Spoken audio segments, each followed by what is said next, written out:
Hello? Yeah, Hello? how's it going, man? Good, man. Is this Nick? Yep. How are you?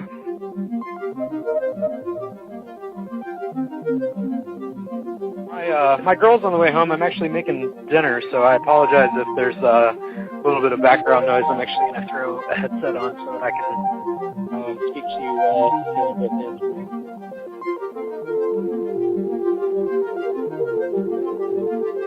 Psychotropic presents Nick.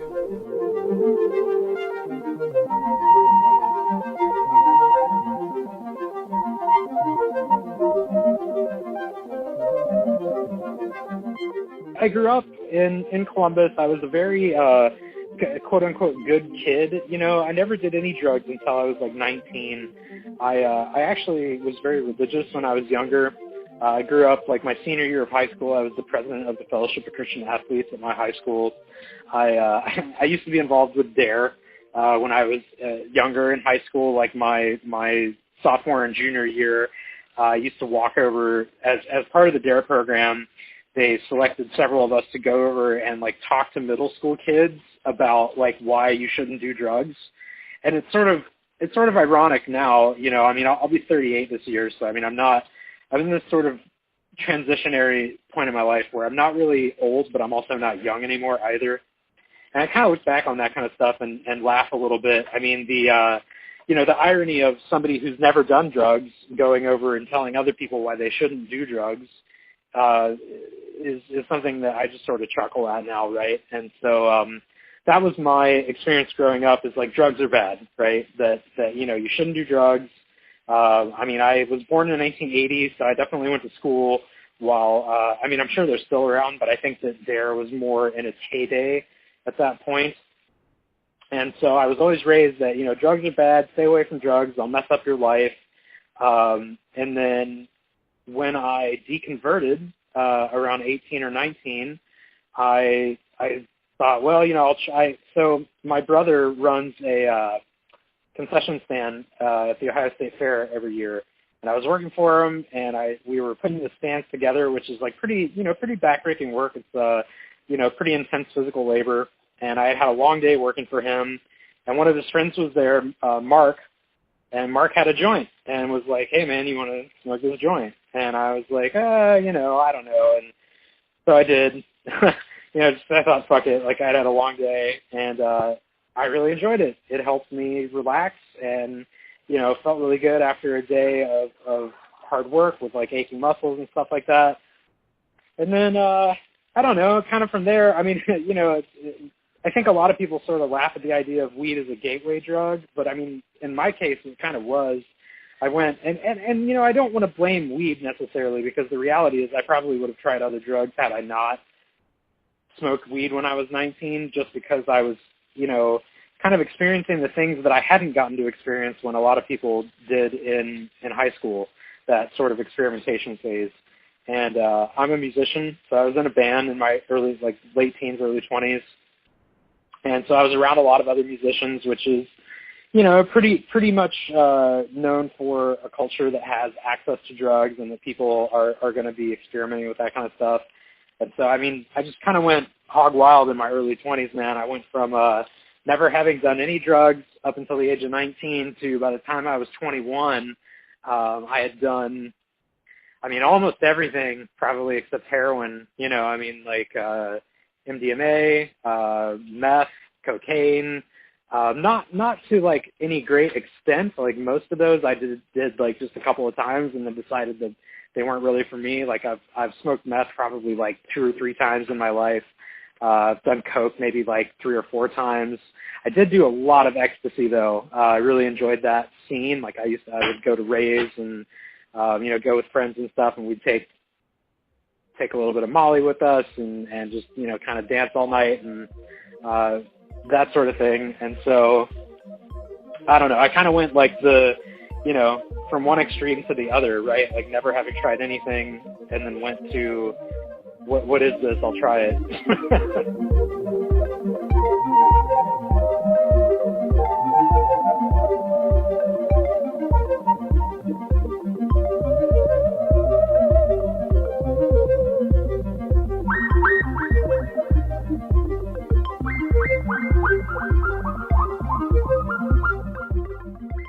what brought you to the West Coast? Oh, man. There's a joke about Ohio. I mean, it's a joke / actually true. More astronauts have been from the state of Ohio than any other state in this country. There's something about Ohio that makes people not just want to leave the state, but leave the whole damn planet. I think that there's like a natural tendency for people to want to go somewhere that's different from where they grew up, right? I mean, I think that's a pretty common attitude. And, similarly, I grew up in Columbus, Ohio, and there's nothing against the place. I mean, there are definitely worse places to be, but I don't know, just wanted to try somewhere new. So I lived in Pittsburgh for a little while. I lived in Florida for a little while, and I didn't really like either of those places. So I moved back to Ohio for a couple of years, and then in 2011, like a week into the year, my fiance passed away unexpectedly, and it was just a really rough time for me, and I was looking for a change of scene, and so I moved to Oregon. Stage 4 cancer, totally out of nowhere. Like, she went from, undiagnosed until it was, like, way too late. She went from seemingly fine to dead in, like, a month and a half. It was very abrupt and a very jarring experience for me. It was definitely probably one of the worst things that I've been through in my life, just seeing somebody that you care about go through something like that and being mostly powerless to do anything about it was pretty intense, that was actually the last time that I did mushrooms. It was like right after she died. I took some mushrooms because, I was just trying to process my feelings and kind of cope with that whole process. And so it was maybe like a few weeks after she died, I tripped alone and just spent basically an entire night just sort of like, I guess, thinking through or processing just what exactly had happened. But it was rough, man. And I mean, there's a whole backstory about, like, because, we weren't married. And so her family, they tried to give me flack about, because we had gotten a power of attorney so that I could make medical decisions on her behalf because she didn't really trust her family. And, like, they tried to fight me on that. And, like, the landlords of the place that we lived, they said they were going to let me out of my lease when she died. And then they, like, changed their minds and tried to extort a bunch of money out of me and stuff. I mean, there's so much other kind of side bullshit that happened around the same time, and it just made everything so much worse than it already was.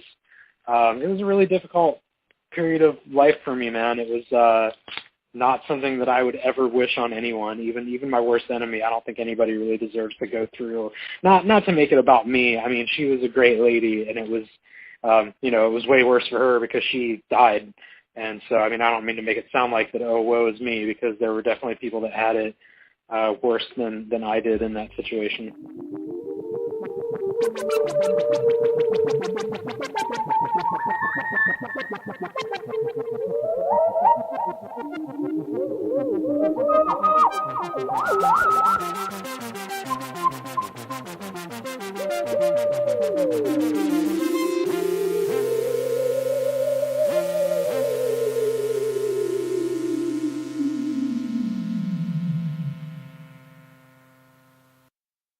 What made you feel like you wanted to take mushrooms to help process that?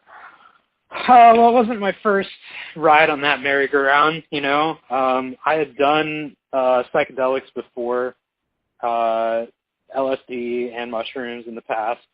And so I knew that, it would be, and it's funny, I mean, this was like 7 years ago. They weren't really talking about this as much then as they are now, but I mean, now you hear about, MDMA, ketamine, mushrooms being used as a therapeutic experience, right? Like to help people with PTSD and like to process things. And it's funny, even though, that wasn't maybe quite at the level of public consciousness that it is now, I knew based on my past experiences that it would probably be helpful to me to kind of process some of those feelings.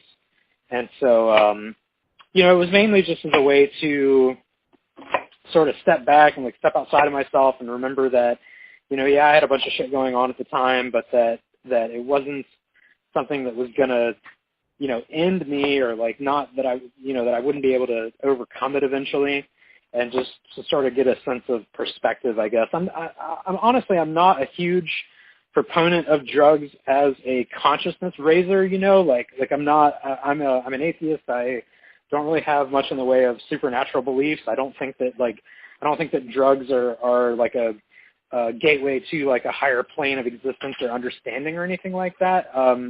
At least not beyond yourself internally, right? Like I think that there is some benefit in that they give you an altered state of mind with which you can examine your own life. How did you come to the idea that this helps you, this can help you internally, like move through things? I would think that as far as like therapeutic aspects of it, it's just sort of evident through experience, right? Especially things like MDMA, ketamine, psychedelics. Like I would say for me, and I don't want to tell anybody else how to live their life, but I did notice that for me, with psychedelics, mushrooms seem to be more of an internal therapeutic type of trip to me than LSD. Not that I didn't enjoy tripping on acid, but just comparatively, I would probably, like if I had the choice at this point to trip on acid or mushrooms, I would choose mushrooms. That's just my personal preference. But a lot of it is just experiential, man. Like you try it, and I think a lot of it, like with now, I never really tried MDMA in sort of a therapeutic type of setting, but there were definitely a lot of times where I would take ecstasy with friends, and then we would talk about our lives. And so I don't think that we intended it to be therapeutic necessarily, but it just sort of was because of what it was. You're sitting in a room with people that you consider friends, and you're all on the same drug, and you're all talking about sort of your life experiences or things that you've gone through, and it just sort of becomes this therapeutic thing. With mushrooms too, I've had a lot of really good experiences on mushrooms, like being out in the wilderness, or even just like walking around, the city late at night, tripping on mushrooms, and the same thing, just having those conversations with people. I had probably one of the best experiences of my life. I took mushrooms with a few people, but one of the guys that was there was a friend of a friend's dad, and he was the dean of physics at a major college in I don't want to give away his identity or anything, but it was a really formative experience for me. I'm a big science nerd. I'm actually a science fiction author now, but at the time I was, just a nerdy kid, right? And I say kid, I was probably like 20 at the time, but it was a really interesting experience for me because I got to talk to him about physics. He was a big computer nerd, so we nerded out about computers, and then just he talked about some of his life experiences, like going to see different bands and stuff back when he was younger, back during the heyday of bands like Pink Floyd and that kind of stuff. And so it was a really cool experience to get to talk to him like that. So after Katie died, I sort of knew that, I had tripped alone a few times, and it was always a very introspective experience for me. And so I knew that it could be that again. And so that's what sort of led me to, I think, take mushrooms after she died as a way to kind of process some of those feelings.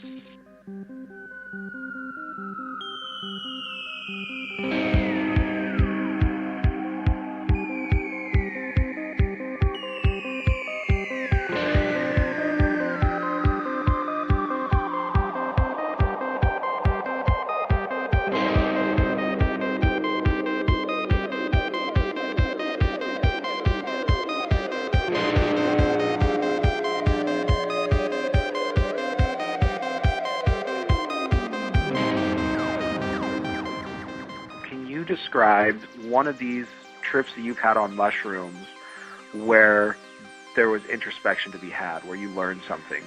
Definitely. And again, I'm not personally a big fan of the idea of drugs as a consciousness raiser necessarily. So I would say that as far as like lessons learned, they're all just internal lessons, right? But I do think that there is something to be said about the mindset that psychedelics can bring forth of connectedness, togetherness. I mean, at the risk of straying into, hippy-dippy territory, I do think that there's a sense of so to go back to what I was talking about earlier when I tripped with the dean of physics, there was a point where he was off doing something, I don't even know, and a few of us went out into his backyard, and it was a beautiful summer night, nice clear skies, and I recall just laying on the ground in his backyard and looking up at the sky and being overwhelmed with this sense of connectedness. It almost felt like I was laying sort of like you would do a snow angel, right, except for without the motion part, just laying on my back with my arms and legs just kind of out. And I remember feeling like there were roots connected from my fingertips and my toes to everything, to the tree, the grass, the trees around us, the world itself even. But then beyond that, I mean, even metaphysically to the entire universe. I remember thinking, and I know it's a little cliched, but I remember looking at the stars and thinking like we are the same, right? Like sort of who's that? It's Carl Sagan, we are made of star stuff kind of concept. And so that was a very eye-opening experience for me. Again, I was pretty young at that point. I was like in my early 20s, and so that. And actually, it was sort of an epiphany for me because, as I mentioned earlier, I grew up pretty religious, and there's a certain, I don't know your experiences with religion, but there's a certain sense of euphoria, I think, that comes sometimes with religious experiences, the sense that, there is something greater than ourselves and we're connected to it in some way. And having gotten away from that several years before I first tried psychedelics, it was very eye-opening to me when I first tried mushrooms that I had a very similar sensation. I don't know that I would say it was exactly the same, but it was very close. Like just this idea of that there's something greater than ourselves and that we're connected to it, a part of something larger than just my own individual life. And that was really compelling to me because it sort of reinforced my. And again, I don't want to stray too far into religious conversation because I know that's not your aim here, but it was something that I struggled with having left my faith, this idea that that my life had less meaning. And that's not to say that I got a sense of meaning from that psychedelic experience. If anything, it sort of reinforced the idea that sense of meaning just exists within ourselves and that, we are sort of meaning-making machines, right? We can create our own meaning or our own depth to existence. It doesn't have to be this just shallow, meaningless thing. And so that was a really, I guess I would call it therapeutic because, like I said, it was really difficult for me leaving the religion that I had when I was younger. I mean, there was a point in my life where I had nightmares about burning in hell. It was a difficult time of life for me. And so it sort of reaffirmed that I had made the right choice, that I think it made me realize that those previous points in my life where what I thought were the feeling of God's presence or that euphoric feeling, that was just a chemical sensation in my brain and that it wasn't anything supernatural, right? That it was just a different state of being, that I was still the same and that I was still capable of having those feelings or reaching that state. And honestly, I've had several experiences where I've gotten into that same mindset without the use of psychedelics and without having to go through a religious experience. And so that just sort of further reinforces the idea that, brain chemistry is pretty crazy.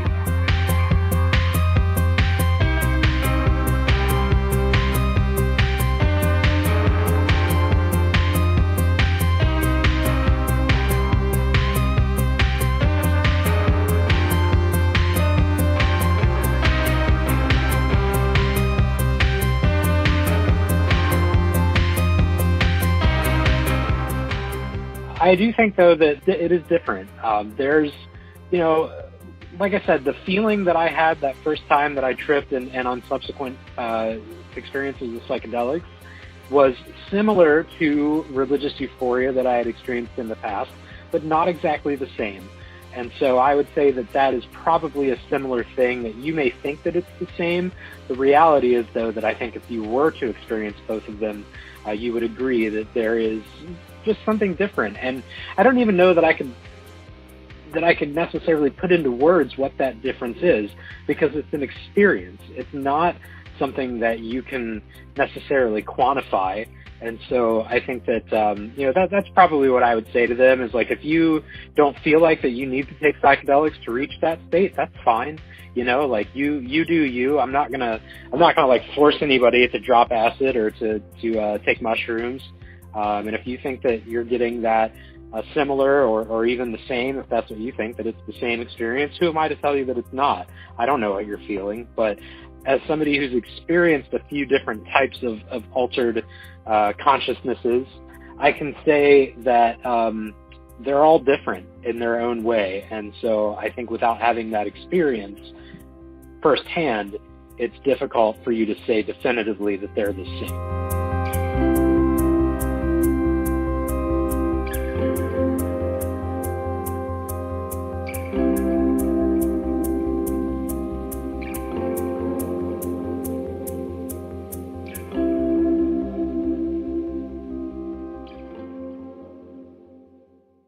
What do you think it is about that substance? Specifically, we're talking about psilocybin, that seems to tap into a sense of profoundness. I don't know. I mean, so as far as psychedelics go, I've tried psilocybin mushrooms and LSD, and I've also taken what someone said was LSD, but I'm pretty sure it was just some kind of research chemical. Because, I mean, granted, it had been years between that and when I had last done acid, but it felt different. And so, I don't know. That's just my suspicion. So, I mean, I have a very limited experience with psychedelics.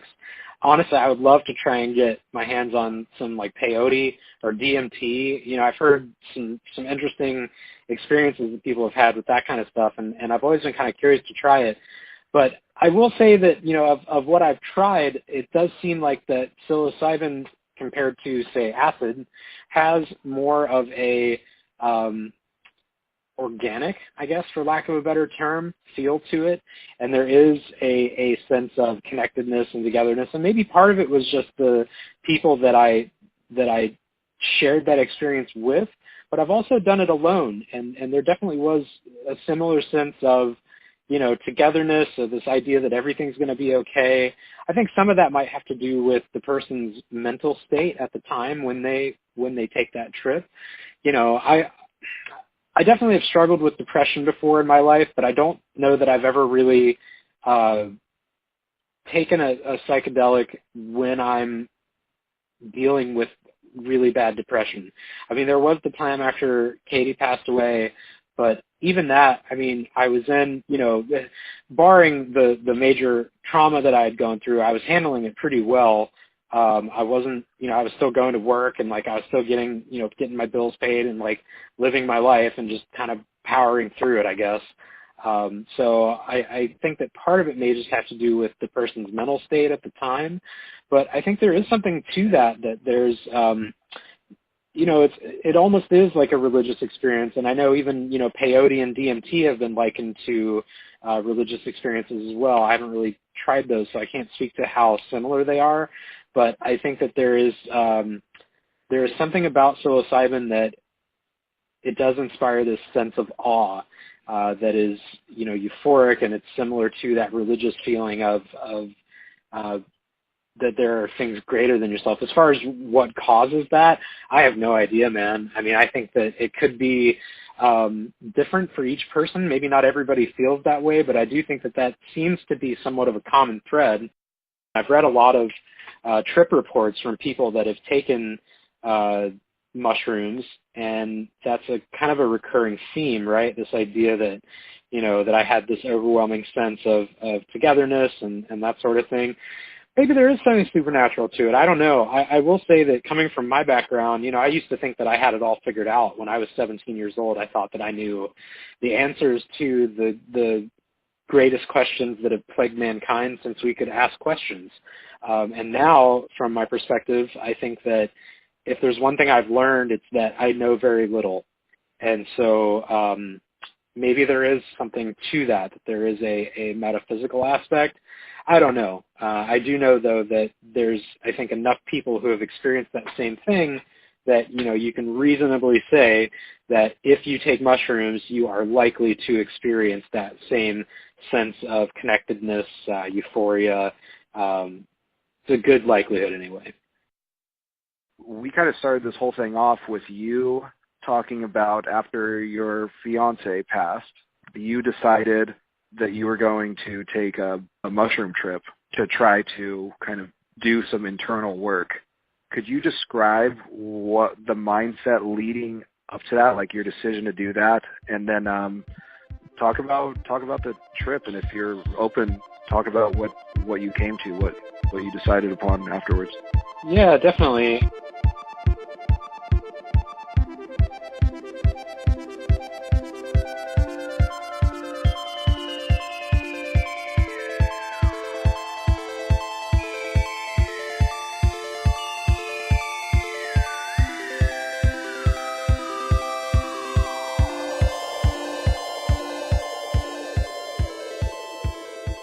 I mean, I should probably preface this by saying that unlike some people, I'm not a big trip preparer.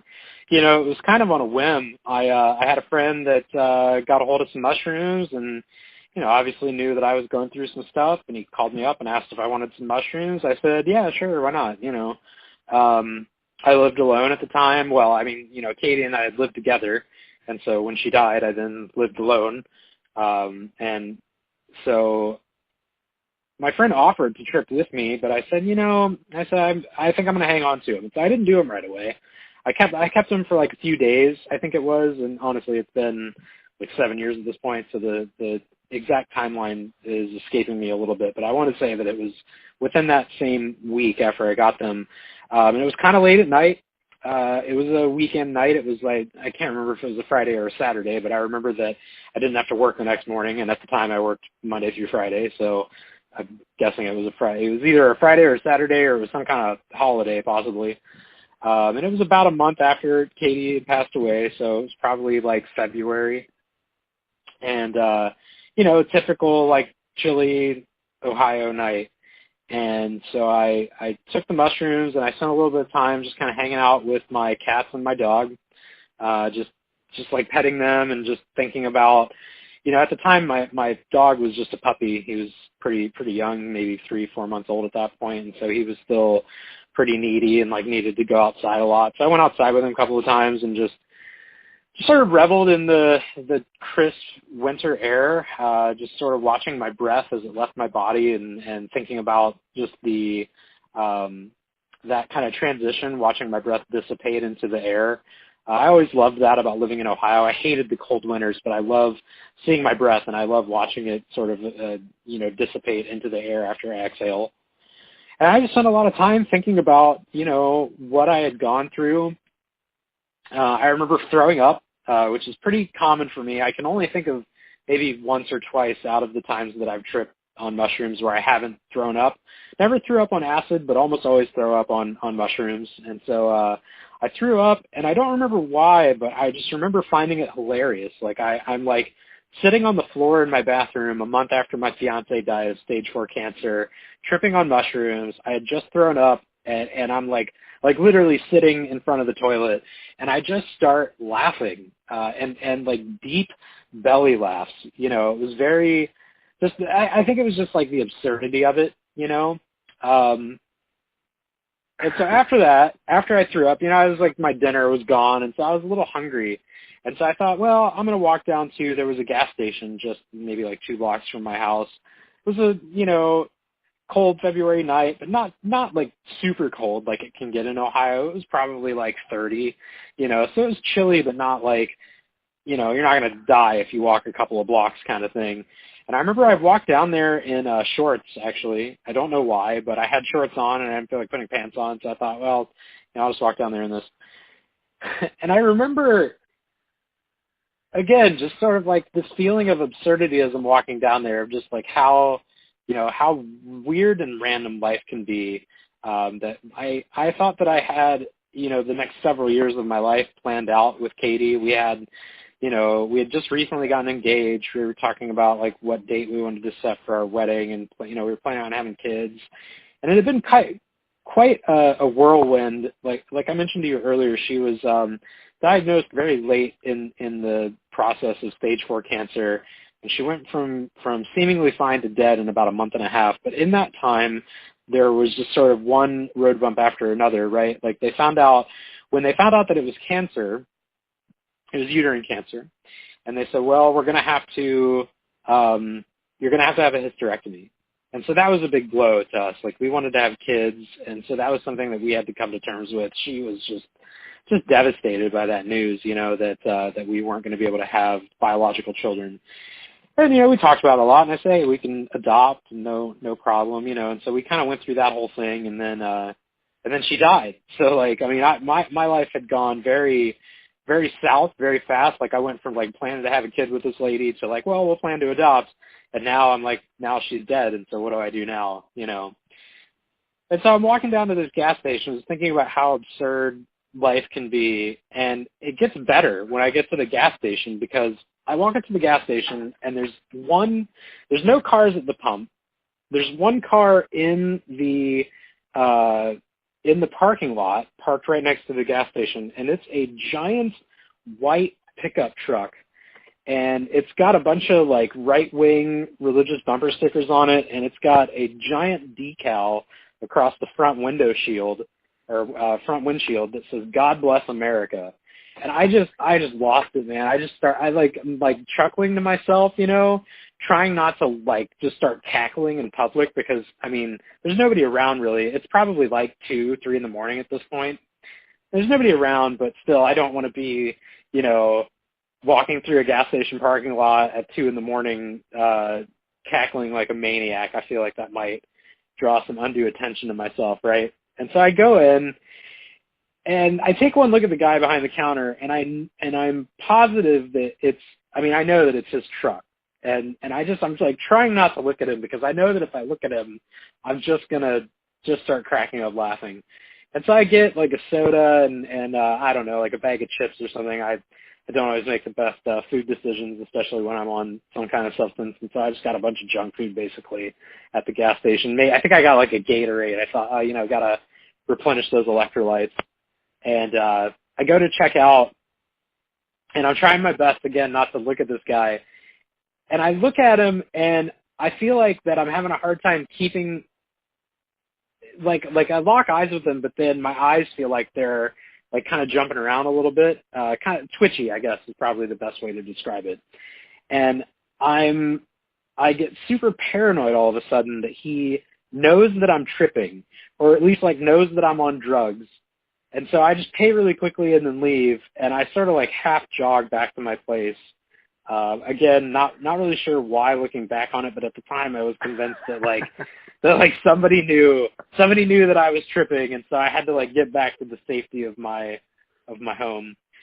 And so it was just sort of a wild night, man. I mean, I spent a lot of time just doing weird random stuff. Like I said, I would let my dog out in the backyard every hour or two, just because he was a young little dude who had to, basically if you don't let a 3-month-old puppy out every hour or two, then they're going to have an accident and go inside, kind of thing. And so I spent a lot of time just outside smoking cigarettes. I smoked cigarettes at the time. I've since quit, but just kind of hanging out outside with the dog in the cool February weather, and smoking cigarettes and laughing about, God Bless America pickup trucks. It was a very, very unique experience. And really, I just spent a lot of time thinking about like how topsy-turvy my life had been over the last 6 weeks before that, to probably more like 3 months at this point, because I think this was like a month or so after Katie died. And so just kind of reflecting on the past couple of months in my life. little did I know at that point that that it was going to get worse. I ended up getting fired from my job shortly after that, which is a whole other story. But they sort of did not handle me grieving well, and it did affect my work a little bit. And I thought that they were going to be a little more understanding, and they just like up and fired me one day. So yeah, I pretty much just spent a lot of time thinking about like what's my next move, and that was actually when that night when I was tripping, that was when I decided to move to the West Coast. And so that was one kind of decision that came out of that experience that ended up being a pretty good move for me. You know, I'm coming up on 7 years having been out here, and I have to say that unlike when I lived in other places, those places never felt like home. But this place, it feels like home now. Like when I go back to Ohio to visit, it doesn't feel like home anymore. It just feels like it feels like a place where I have friends who live and I'm going to visit them, and a place where I have some older memories, but it doesn't feel like home anymore.